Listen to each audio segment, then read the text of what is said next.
about the love we made. Forget about the past mistakes. 'Cause all you ever did was change. And I hate being with you, but I just cannot be alone. All the promises you break, you get me at a distance, babe. Now I don't wanna see your face, but I hate being alone. Yeah, I hate being alone. But I hate being alone. Yeah, I hate being alone. But I hate being alone. Yeah, I hate being alone.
Mistakes, 'cause all you ever did was change. And I hate being with you, but I just cannot be alone.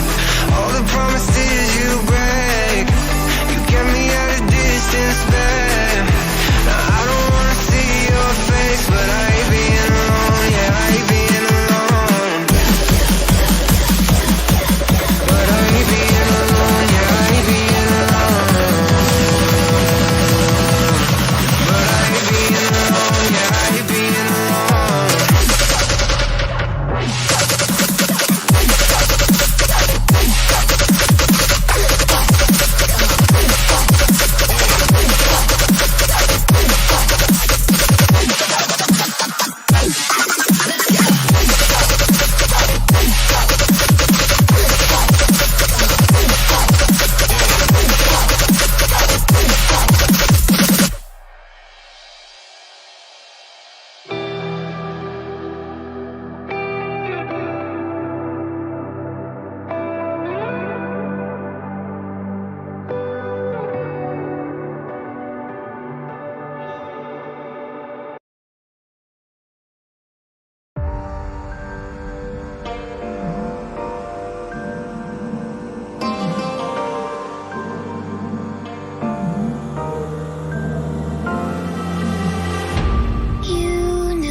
Force.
Welcome to episode 10 of Through the Looking Glass. Tonight it will be just me and Slag discussing our topic. Our co-host Lucy couldn't make it, but tonight's topic, gun control and the State of the Union.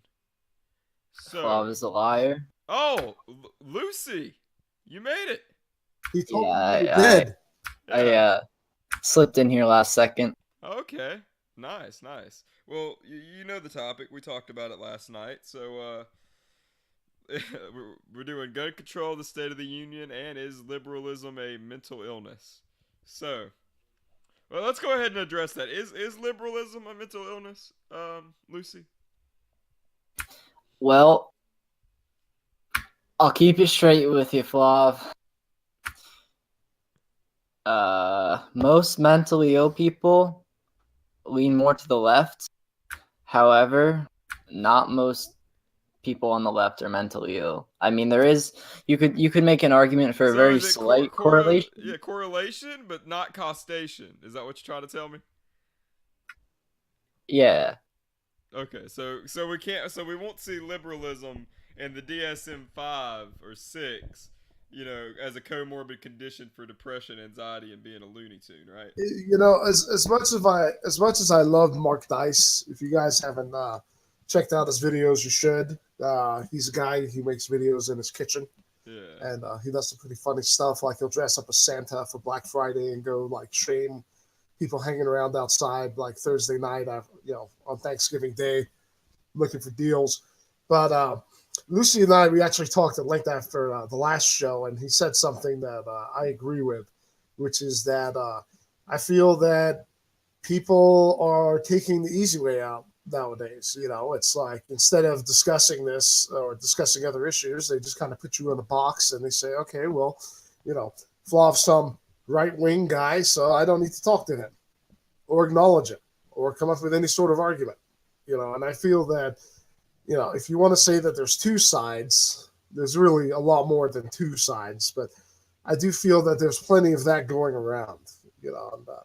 I do make jokes myself. You always hear about the fire-breathing liberals. Like, they're like dragons, apparently. Like, Stephen Colbert, I think that was the first time I ever heard the term fire-breathing liberal. Like, it just.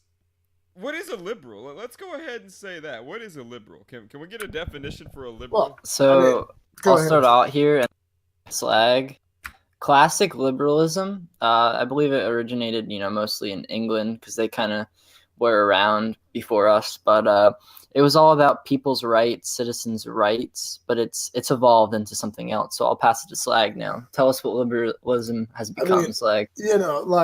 Like Lucy said, liberalism back in the day was like the foundation of Western society. It's technically by classic liberalism definition, all politicians in the West that aren't like Nazis are liberals. We believe in equality. We believe in equality of the sexes. Everybody should get a vote. Democratic society is a good thing. So, but as far what I believe has happened is it's been co-opted here. It's you can make the same case for the GOP when they say that they're the party of Lincoln. It's like, okay, you kind of are, and I think that's what's happened with that term. Is it's been kind of co-opted as the name of a political movement, which is not related to what classical liberalism was. Classical liberalism said that that's an interesting example. Is like they do think that a social safety net is important, but for the basics, the typical people that we always would want to support, like single moms. Yeah. No one should take milk away from single moms and their children, because those kids they didn't ask for this. And, these single parents in general just have their hands full. My brother and his wife, there's two of them. And watching them with my two nieces is just hilarious. These little organisms take up a lot of their time. So the classic liberalism basically says that we need to focus on the economy because that's the ultimate safety net, good wages, not artificially messed with wages, but wages that are supported by a strong, robust economy. So not really minimum wage, but more of, I can't remember what the term is. It's basically very high employment. You want to get to the point where you have more jobs than people because then the labor pool becomes competitive. The people looking for those jobs can say, you know what, Flav, I don't want to work for your KFC. I'm going to go somewhere else. Well, you may laugh me off, but then when Lucy does it, and then when someone else does it and someone else does it, you start getting the picture. You start realizing I'm going to have to pay a little more than $9 an hour because these workers are going and finding other jobs. Yeah. So that's the basis of the classic liberalism, like economics. Typically, it's connected to libertarianism. Libertarianism is conservative when it comes to the government, but socially liberal when it comes to everything else because they don't want people messing with stuff. They don't want the government stepping in and saying, gays shouldn't be married. That's none of the government's business, according to a libertarian. Yeah. So they're conservative when it comes to the government. They don't want a large one. They don't want much interference, but they're actually socially liberal. And that's kind of like a classic liberal in today's terms. They're not the whack jobs that think that the police force should be privatized or anything like that. Because there are definitely extremists, even if they call themselves libertarians. There are some guys that believe that you shouldn't have property deeds. That's a rabbit hole. But so far this is sounding really good. What's wrong with being a liberal? How is it a mental disorder? Because being a classic liberal is one thing, but like I said, what's happened is the term has been co-opted by another political organization. So, and that's what's happened with the Democrats is they took that term and now they're it doesn't mean what it's supposed to mean. So this is a false flag party, pretty much. They're corrupting their platform. Their name is wrong. It's their name you'll is see wrong. a lot of convoluted names in politics. If you hear the word fascism or somebody's anti-fascist, that doesn't really make any sense. They're not fighting actual fascism. They're just fighting their idea of fascism, which isn't quite the actual definition. Interesting. So, and there is what is the platform? Ahead. What is the platform of the modern liberal? Twitter, Tumblr. Well, Tumblr? I think you see it every day. You've got the rise of the social democrats who are basically socialist guys. Socialism purports to provide for everyone, regardless of whether or not they can contribute properly. I think that's actually been shown to be a lie. And actually that's kind of connected to fascist governments in a way. We may have talked about that before in one of our casts, where like eugenics, the Nazis took the easy way out. They just tried to slaughter their way to a better economy, and that's basically why they had the Holocaust and all that stuff, and that's why they robbed their victims. Even they would take their shoes, they would cut their hair and use that as part of the economy. I mean, it was very ghoulish, but it's there's a fine line between being left alone or being taken care of, because you see, the government's there to guarantee our rights, and like I said, there's kind of a fine line between taking care of us and the nanny state. A good example of the federal government growing into its own was right after the Civil War. Lincoln died. They had a lot of turmoil going on. Reconstruction, I think, took 10 years, if I remember correctly. Well, the feds got involved because they found out that these newly minted citizens, the freed blacks, or some of the blacks that weren't free, that weren't slaves but were treated like garbage anyway, they actually went there to make sure that they got their rights. So you had like Union soldiers hanging out at polling stations and such, So, I mean, there's definitely a place for it, and there's always a need for rule of law because we're all human, and it's in our DNA to kind of take what you have. It's like, hey, Flav, I kind of want this. Well, laws are supposed to be there to protect each other from each other. So Anarchy in practice won't work. But so we need some government, we need some formation, and we need some laws. Thanks but for letting us know that having no laws and letting everybody do exactly what they want will not work. I mean, I was wondering. Have you ever been on the internet before? People actually think. I can't speak. People believe in this shit. They believe anarchy. Anarchy. People actually think anarchy works. Oh my god! We've friend, never had an anarchy. We've never had one. Maybe it does work. Yes, we did. We kind of had an anarchy. It was called the Wild West. And guess what? We're when you're in an anarchy situation, you and Lucy and me, we don't get to be the guy in the white hat. We're the sharecropper that gets shot at the beginning of the movie to show how evil the bad guy is. Like that's what anarchy would turn into, was rule of the strong, And at least with the current democratic style governments that we have, we vote in those people. We didn't vote in the warlord of the wastelands who's lording it over everyone. Because he's got guys in hockey pad armor and shotguns.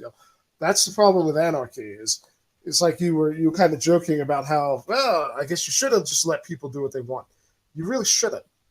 Because bad things are going to happen. And I know even just in this great nation, there are places in the country where the police response time can be like 15 minutes to half an hour. Yeah. I mean, so sometimes you have to take matters into your own hands, whether it be an animal or someone acting up. So I just want to take a moment to kind of stray off topic and touch on a couple issues, current events happening in America. How do y'all feel about the Tumblr porn ban? Doesn't bother me at all. I really don't care. Have you heard of the story behind that? Like why they're doing it?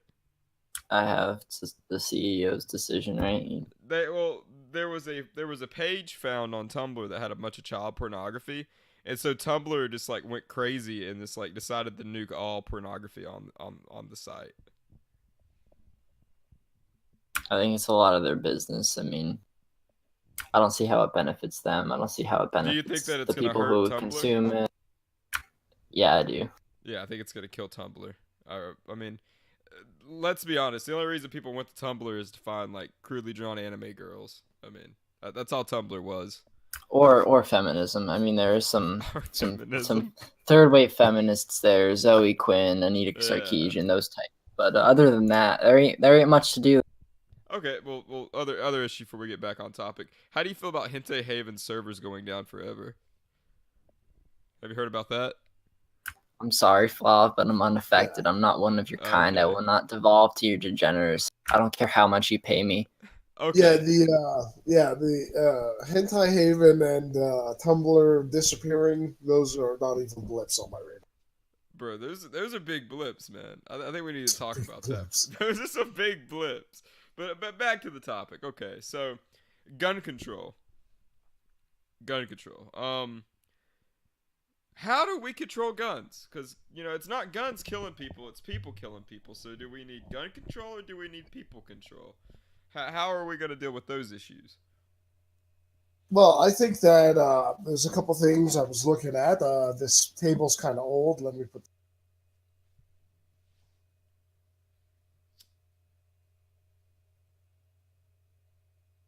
It's from 2016, but it shows that there's a lot more stabbings than there are shootings. Also, they just not recently, but last year, early year, the Spanish police busted a whole bunch of people that were taking recommissioned weapons that had been decommissioned, and were basically getting ready to flood Spain, France, and Belgium with them. I remember seeing this last year. It was just shipping containers full of guns. So, Yeah. I mean, I don't think criminals are going to care, but I do think that you would have an easier time, at least with regular citizens, just Here's doing my thing about um, that. some sort of mental. There's a mental health problem in the West. I mean, there's no way around that. When you have hundreds of guys joining ISIS, Lucy and I were talking about this yesterday. When you have hundreds of Westerners joining ISIS to go rape and pillage, there's something wrong with your society. When you got guys doing mass shootings and killing people, there's something going on. Yeah. What is the problem?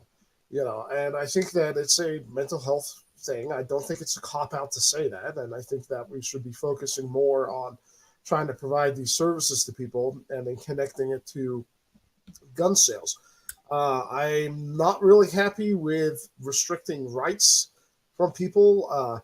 One rule of thumb is to replace whatever right you're quote unquote tweaking with voting. And if it looks like it's impossible for that person to vote, then it's probably a bad idea. Yeah. Because voting is like the sacred right. Regardless of whether or not you have guns, like you should always be able to vote unless it's been taken away from you, like because you're a felon or something. Violent crime is pretty much an all-time low. I mean, since the 60s, 70s, 80s, it's been going down.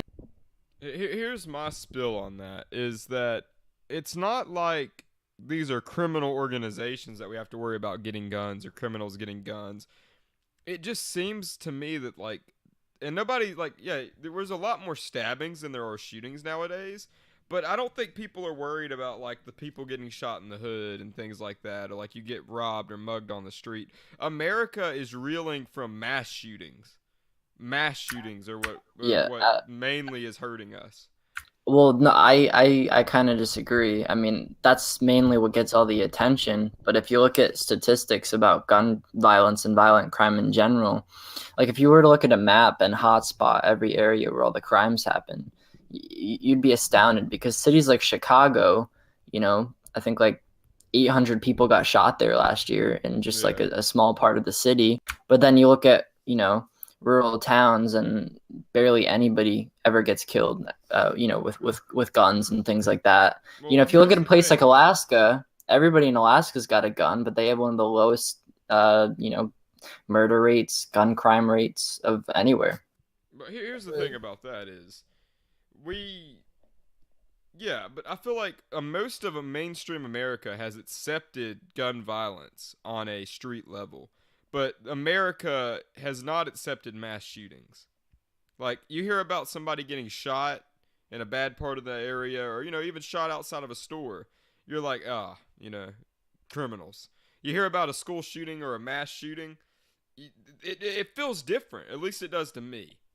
You're more in shock at a mass shooting than you are just gun violence. I feel like America has been desensitized to gun violence, but mass shootings are what's really getting the attention. There's a lot of injustice in a lot of these mass shootings that go on, like that one in Florida where that boy was reported to the FBI multiple times. The police came to his house multiple times, but they didn't stop him. So that's I do like having those conversations because it leads to solutions. You know, there's problems in our police force too. There's problems in our investigation systems too. You know, it's not just the guns. Yeah. Yeah, I think overall our society is facing major problems, guys. Um, I also feel that there's a cynical edge to. I myself, I tend to view things from the point of a cynic. You know, like quo bono, qui bono, who benefits, and you start seeing stuff like gun laws being passed to keep cheap guns out of the hands of minorities and poor people. Because remember, poor people will nearly always outnumber others, and that's the way I come from. That's the way I look at it. I just see like inroads being made. I feel that the gun is not the problem; it's the people. Like you were mentioning, it's not. It's people killing people. Yeah. Well, in that case, won't it always be going on no matter what? I mean, I don't think we can ever really truly stop it. If we found out that there was, an evil gene in our DNA, which, That would be. I mean, I don't think there's a way to stop it. You know Well, what I mean? here's the thing, man, is We can raise mental people, health, right? early detection and mental health. I feel like our gun laws are fine. I mean, you can limit the magazine size to it. It doesn't matter, if you have a pistol with 10 shots, you have the ability to kill 10 people, and it does not take long to reload. So That's what I call the ballroom quandary. You can hold a whole room hostage with a 6-shooter because you got to find 6 people willing to face a bullet. You do have to have a good aim, though, Flop. I mean, one bullet doesn't typically about kill. aim, bro. It's about these people are walking into crowded public places and unleashing into a crowd of people. No, I get what you're saying, though. I mean, murder's already illegal. A lot of these guns are already illegal, or if not, they're illegally obtained. You know what I mean? The law's already being broken. But what I'm saying is, in a lot of these shooting cases, the mass shooters, if I'm aware, they're not breaking the law to possess these guns. These people could go out and buy a gun if they wanted to. I know the Las Vegas shooter some was of them. the Las Vegas shooter. Wasn't he like a gun enthusiast or something? The guy had like bags of guns, bro. That's a whole nother kettle of fish. I mean, this is a guy who was in a hotel owned by a Saudi prince who had bags of guns, way more than he ever. I think he had like 10, more than he would ever have used. And like I said, he was also in a very shady circumstance. There was a security guard who just disappeared. He like showed up on Ellen for some interview, who, by the way, her show is also connected to the MGM Grand. And then he just disappeared. I mean, if you guys are going to keep talking about mass shootings, I'm just going to throw it out there that these mass shootings seem to be awfully convenient. They always seem to come up when one side or another, I'm not going to name names, need political oxygen, where they need a distraction. I mean, that's the way I look at it. Do you believe in false flag attacks? I definitely do. I think that we've been manipulated since the beginning of time, since we ever had politicians in the beginning. And it all started with the religious caste of guys. These were clerics in Mesopotamia who ruled through fear and through superstition. And I think it's just been refined ever since then. I mean, that's why while I'm sitting here listening to you guys, and I'm on a completely different page as far as mass shootings go. Like, I feel many of them are just manipulated or awfully convenient, almost to prove a point. That's why I'm numb to them. I mean, I consider myself a nice person. Manipulated in what way? Do you mean like that they never happened, or that they were conducted by control all the time? And it's like we had talked like, how come the feds didn't stop the Pulse shooter? He had professional gun sellers going to the FBI and saying, "Hey guys, you should really check this guy out. He gave us the creeps, and we declined him service." They didn't do anything. I mean, we're not talking about some old lady with too much time on her hands. We're talking about a guy who owns a gun store. He or she's probably an expert on guns. And then the Florida kid, the Broward cowards is what I call them. You look at them, and if you look closely enough, you're going to find out that they actually manipulated arrest statistics. They would give guys a pass so that the crime rate was artificially low. Yeah. I mean, that doesn't make sense. Like, there's things behind these mass shootings that just don't really add up. It's like the Pulse shooting. The guy's wife probably helped him scope out a place. Did you know that he had visited Disneyland and was probably considering shooting up Disneyland, and then for some reason changed his mind? And then after the shooting happened at that nightclub, his wife just disappeared for a while. I mean, there's a lot going on. It's not just, some of the cases are clear cut. Some of them are, oh, I asked a girl out and she said no, so I'm going to shoot her. That's despicable enough. I mean, that just shows that, we got some mental midgets that we really need to be trying to help. But you look at some of these other cases and you start seeing that there's weird things going on. So, I mean, it's not just about mass shooting. It's not just the gun.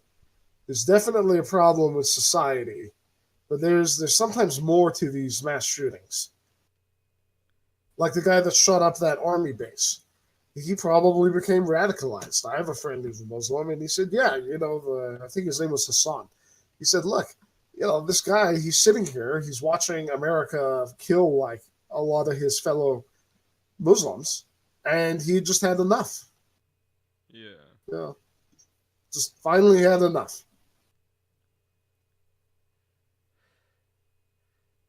I mean, I just find this it isn't a very recent issue because I'm looking through the list of mass shootings in the United States, and these things start in like the first one was 1964.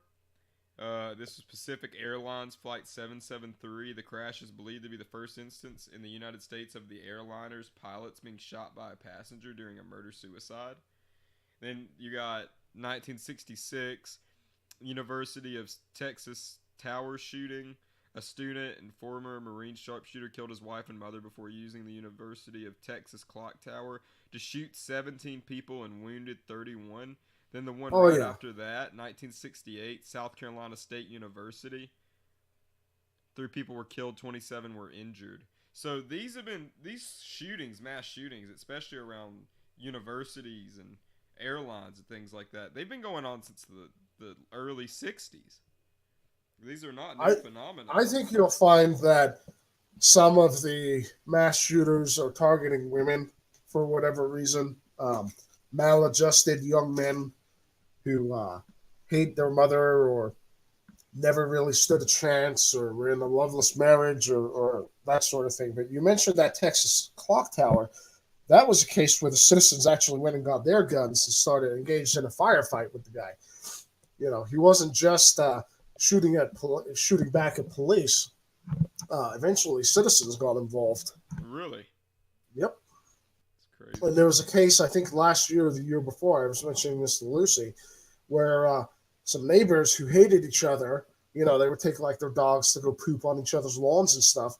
It escalated to the point where one of the neighbors decided, I'm just going to shoot my neighbors. So he shot them, then shot the cop that responded. And that cop in turn was saved by a citizen shooter who shot the guy. So, I mean, there's definitely, it's not just all a one-way street. That's the thing. The Second Amendment shouldn't just be colored by the bad things that have happened. There's it also provides benefit too. Yeah. Neflov, what's your opinion on this opinion? Fuck the Alamo. Remember Pearl Harbor. My opinion on that? Yeah. I don't know much about the Alamo, but Pearl Harbor is a nest of lies and deceit. I could talk a little bit about that, about Pearl Harbor. That was definitely a provoked attack. We provoked the Japanese into attacking our harbor. Oh yeah, we did. We didn't give them a choice. We cut off all their oil supplies. That was their only. That was their only strategic move that they could have done. Everybody loves to sit back and be like, Japan attacked us out of nowhere. No, they didn't. We were blockading their ports. That's why they attacked our harbor. So. Yeah, but the guy could also say, it's like, okay, Flav, can I borrow your lawnmower? No? Okay, now I must kill you. I mean, the U.S. stopped shipments of scrap iron and oil and rubber because the Japanese were busy raping China. I mean, a lot of people don't realize that Japan and China were fighting for like a decade before World War II started. And they actually have an event called the Rape of Nanking. I mean, that's not good. When you mention the word rape in connection to a city, I think you don't need to imagine really much about what was going on there. So I think Japan's response was way over the top. Like I said, I think it's more like a case of, oh, you're not going to lend me your lawnmower, so now I must kill you. They went from 0 to 60 in like a flash. Japan was, that way imperialistic, wanting to take over different countries in the South Pacific and whatnot. But wasn't our response fucking way unjustified too by bombing them, Pearl Harbor and Nagasaki, Hiroshima? Wouldn't you guys I agree don't with think that? so compared to the millions of people that would have died. I mean, they have stock footage of like women jumping off of cliffs with their children. Like Japan taught the world about suicide bombing. It got to the point where our Marines that were fighting in the Pacific they weren't taking prisoners anymore because it was literally like Vietnam. If you've ever noticed the colorized Pacific pictures of the Marines in the Pacific during World War II, they should really eerily remind you of Vietnam because they were facing a similar situation where it's like, they found the child, and which American doesn't at least is not at least neutral towards kids, So it's like, okay, we found the kid. Well, it turns out the kid had hand grenades on him, so he just killed you and all of your buddies. So they were getting really sick and tired of what was going on. Also, once they were done, once they started occupying Japan, they found thousands of suicide weapons. They're called kaitans. They were like these suicide torpedoes, basically. I mean, Japan was in it for the long haul. They still had like tens of thousands of aircraft. I think they had like 20,000 aircraft just defending their island. So I think that the correct choice was made. Do I think that the choice in war is ever not heartbreaking? I don't. I mean, I think there's always going to be a heartbreaking choice to be made, but I feel that we actually probably saved. Japan was millions of pretty lives. much defenseless at the time. They didn't really have much of a air force at all. We firebombed a lot of their cities, and that's another thing you don't hear about. You Yeah, hear we about the 2 firebombed nuclear the bombs. fuck out of Oh, Tokyo. dude, Yeah, we we designed killed bombs hundreds of thousands. I specifically. mean, We horrible. designed dual charge bombs that would start a fire, and then after a set amount of time would have a secondary explosion, and we tried to time it so that it would blow up their firefighters. I mean, what we're talking about, guys, is total war. Yeah, we're talking about this is total war. There's no holds barred. Civilians are fair game. I hope we never see it again, but we are. We're going to see it again on a mass industrial scale. I think that the bombings of Nagasaki and Hiroshima were unjust because Japan was willing to essentially surrender if they could keep their emperor. We said no, kind of the thing like, oh, we're the United States. We don't give a fuck. We don't negotiate with terrorists. This is war. We do what we want. Also, and then we bombed them. And they said they would give up. They said they'd give up, and we dropped another one, bro. I don't remember. We bombed them, and then we let them keep the emperor anyway. Yeah. They actually, when the emperor replied after we dropped the first one, when we asked him to surrender, he replied in Japanese, but like we didn't translate. This is what I've heard. I'd fact check this, but I heard that like it translates to like we will never yield. But like what it actually was supposed to transport to is like we can no longer stand up. You know what I mean? Something like that. Like we give up. Well, the emperor was a little bit of a power figurehead, not exactly representative of, like Slag was saying, like a lot of the Japanese were kind of like really, really into this whole cause of imperialism and, suicide over, over dying, honor for your country. So, I mean, the emperor wasn't exactly representative of Japan entirely, but he did offer to surrender if they could keep him as the power head. And, we said, nope, we're going to fucking bomb you anyway. And then we let them keep their emperor anyway. With their multitude of war crimes, their human testing, the Bataan Death March, their attempts to like introduce plague in the U.S. on the West Coast. I don't think they gave us much of a choice. So I don't think they really gave us much of a choice. Like I feel that what happened to them was something that they had earned. I mean, I read from a historian once that the nuclear bomb not only was unjust, but it was unnecessary. That we could have won that war through blockading. They would have had to have given up. Absolutely. I mean, a lot of the reason was just to scare Russia. You know what I mean? Like that Well, war we was were in a over. race with Russia. It's good that you mentioned Russia, Lucy. I'm sorry to cut you off because I just want to make this point. It's all good. Russia was racing to get to the Japanese mainland because Russia wanted to own a piece of Japan. You remember, Japan had humiliated Russia early on the Sino-Japanese War. Yeah. That was when people actually took a look at the Japanese and went, wow, you guys like beat white people. Yeah, because remember, this is who we're dealing with. Dealing with guys that thought that like white people were the center of the universe. They actually beat the Russians and humiliated them. So the Russians were on their way to try to race there. So that could have been one reason why we were so quick to nuke them. Well, I mean, It have is you heard scary. in the Sino-Japanese war, they had what's called Unit 731, where they would like take Japanese people, send them to a place they call it the sawmill, and they called the prisoners logs, and they would test chemical weapons and biological weapons on them. I think the internment camps were unjust too, though. Oh, they Yeah, that definitely was were. definitely a travesty. The British did that too with the Germans and Italians living among them as well.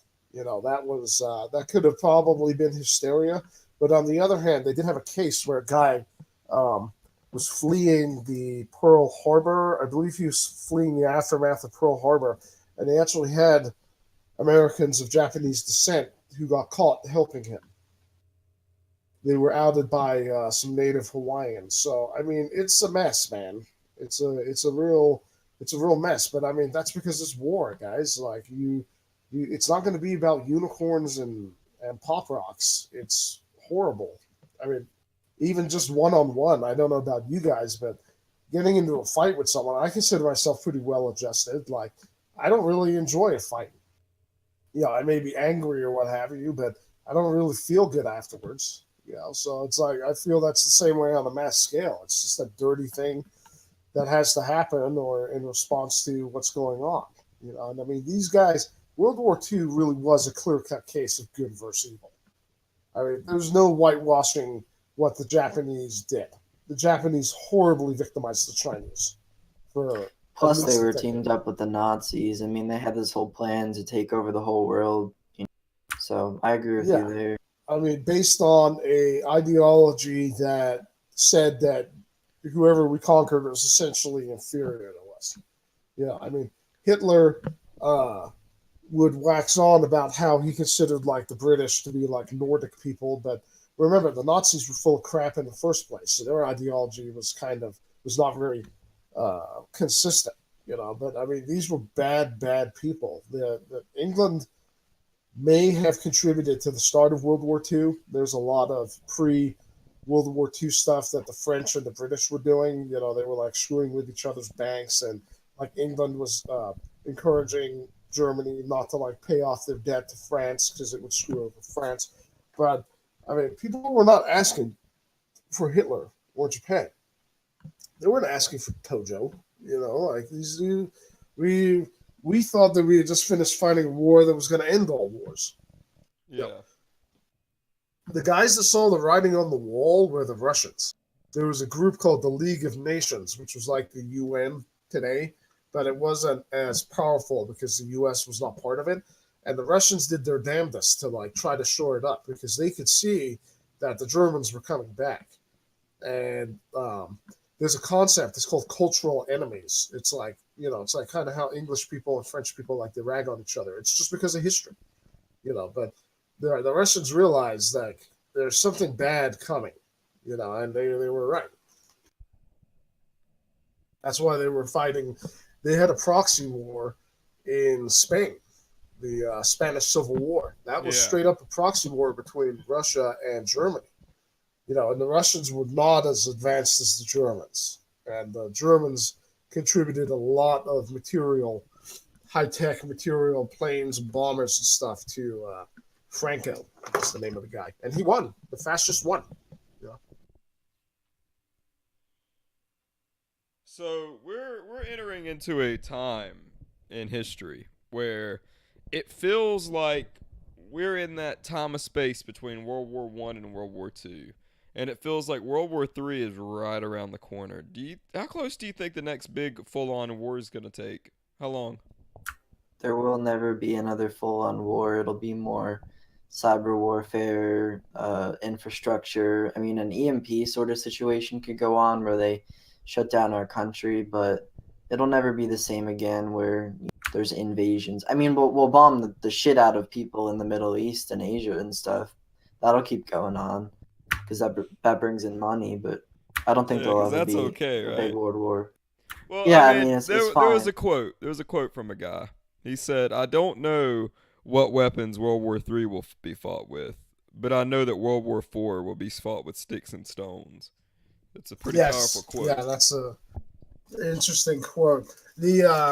I'm with Lucy, and that's actually conventional wisdom. Is that World War III could have actually already started? It's because it's like it's going to be a different type of war. You know, it's going to be economic, cyber, and just like supremacy. You know, where I think gone are the days. You see, these wars were European flavored wars. You know, like mass mobilization, and we're just gonna throw hordes of conscripts at the problem, but it's definitely not going to be that next time. And like I said, some people believe it's already started. You know, we Well, just we're definitely in an like it could be over economical war. resources. We're 100% in an economical war globally right now with India, with China, with Russia, places like that. And it seems that China might upset our economy. And South Korea and India are both also shooting for top economies right now.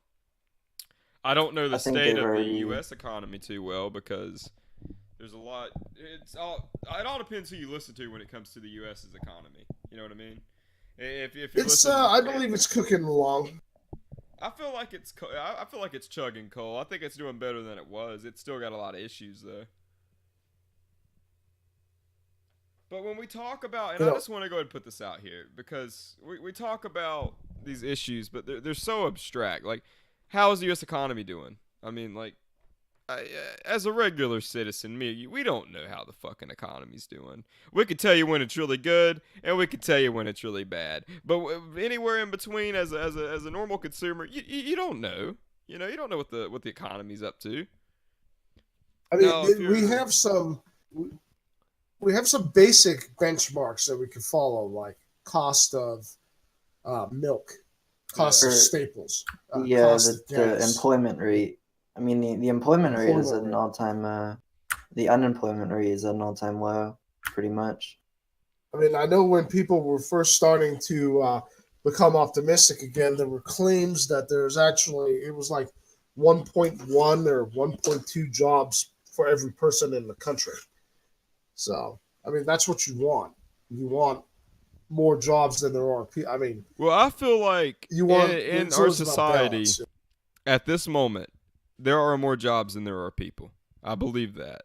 But I believe that there is a disproportionate amount of jobs that aren't paying livable wages to people that are qualified. So what we have is we have people that are overqualified, underemployed, and we have people that are underemployed and overqualified, if that makes any sense. I probably said that wrong. But Yeah, there's a big issue there with the education system. yeah.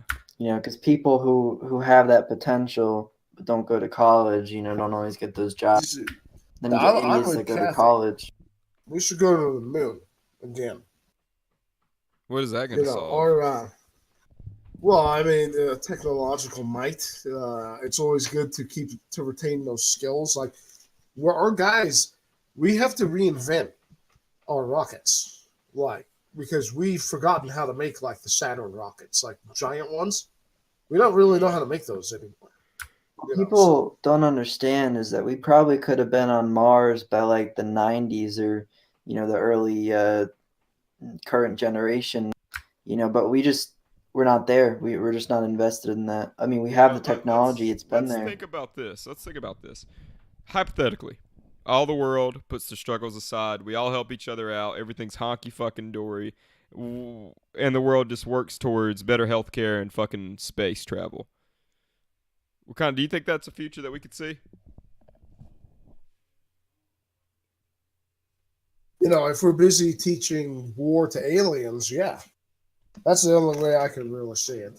Because the problem is, it's also a question of sovereignty, and our leaders are, for the most part, human beings, so they're not perfect. So anytime we rally together to try to have something good, like for example the EU, it starts off great and then quickly becomes a shit show.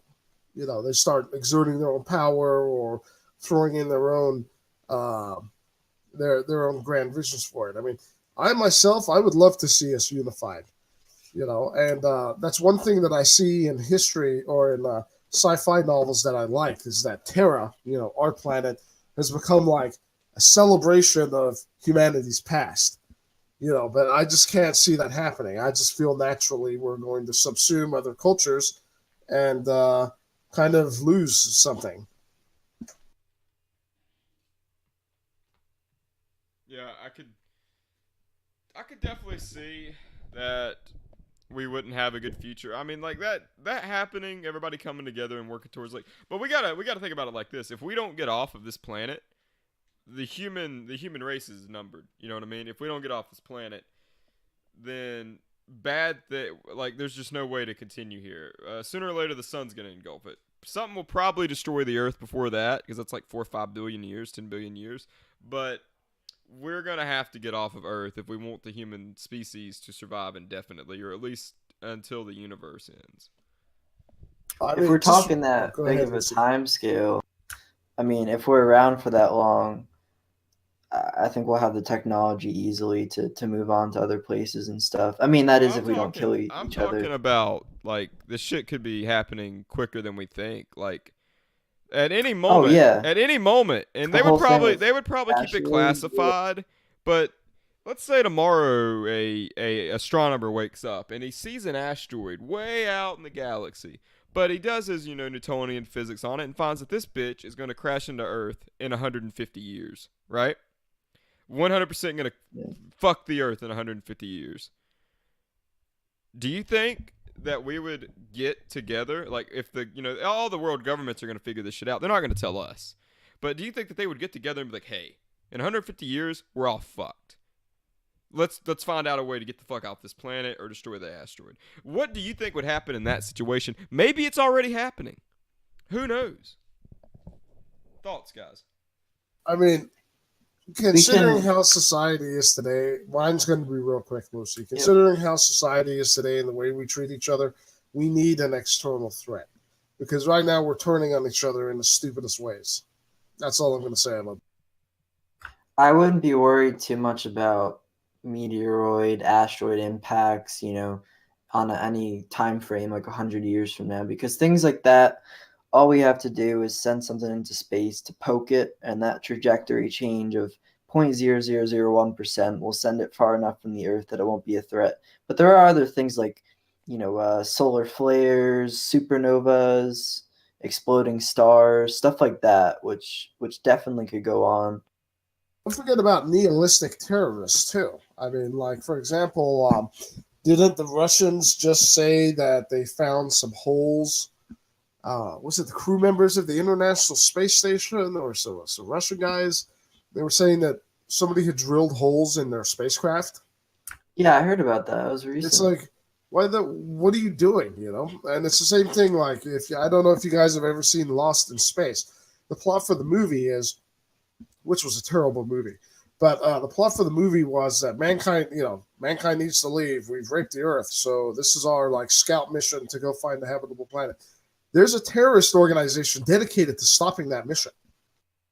What? They don't care about the mankind's future. They care about their future, and their future's in the afterlife. So, I mean, we're going to be dealing with these sorts of asshats for a long time. It makes you think, huh? It's an interesting plot. It's very scary that we would have to, deal with people that aren't just enemies to people they don't like, but enemies to humanity in general. That's a whole new level of evil that we don't encounter on a daily basis. Like, for example, I may sometimes we may decide like, oh man, I wish that meteorite would just hit the planet, and then you realize like, yeah, but what about the dogs? What about the kids? What about grandma? Like that tempers our wishes, But these guys are just completely insane, and like I said, they're gonna go to the afterlife or whatever. So you can't reason with them. I mean, that's the sort of stuff I worry about because there's always going to be someone out there that's trying to work against this sort of unification. Luckily, we do already have a lot of established space laws, kind of like maritime laws, where it's if there's a war going on between two nations in the within orbit or within our, then that's fine. But if those two nations are at war, they can't be at war at space. There's stuff like that. But honestly, I think that would easily get fragmented and betrayed. I mean, the issue is that if we started blowing up stuff in space, it took us decades just to start cleaning up the space junk. Yeah, it hurts everybody, not China, just. And then China decided we're going to launch some anti-satellite missiles just to show how cool we are, and we've regressed, so we have space junk again. It's space should be sacred. It's like this is something that we really shouldn't mess with. We cause a lot of problems, like just the chaos caused by taking down some of those like communication satellites would not be good. We're cutting out internet access and communications to places where they really, really need it. I'm not talking about guys that live in like LA County. I'm talking about guys that live in the boonies that rely on that stuff. So. All right, well, we're coming up on our airtime, so we're about to close it out, guys. Any closing thoughts? I just think that we need to stop. I don't want to go, Miss Universe here, but I think we just need to treat each other a lot better, and we need to examine why these people feel the need to go and like commit mass shootings. All right, Lucy? I think going off of what Slag was saying earlier, Alex Jones is right. There's a big war going on, and you don't hear about it much. But between the elite and the vampire pedophile demons, they want control of the 13th dimension, and they're fighting us for it. They're taking away our internet. They're spying on you on Facebook and all this shit. So just get ready for the storm, guys. It's coming. Okay. If you're listening to this, you are the resistance. But that'll be all for Through the Looking Glass tonight with Flavoski, me, Lucy happened to show up, and Slag Nasty. We'll be back here tomorrow at 6:50 p.m. Have a good night, guys.